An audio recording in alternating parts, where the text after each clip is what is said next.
me llevo de esta actividad lo que es fortalecer las habilidades blandas, como ser trabajar en equipo, aprender a comunicar mejor, aprender a escucharnos, aprender a relacionarnos entre las personas y qué podemos aprender de cada uno en grupo.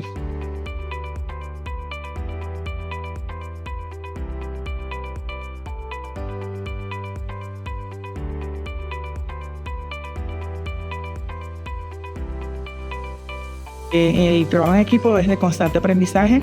que es importante escuchar el feedback y siempre buscar la forma de mejorar, pero mejorar en conjunto porque uno solo no hace equipo.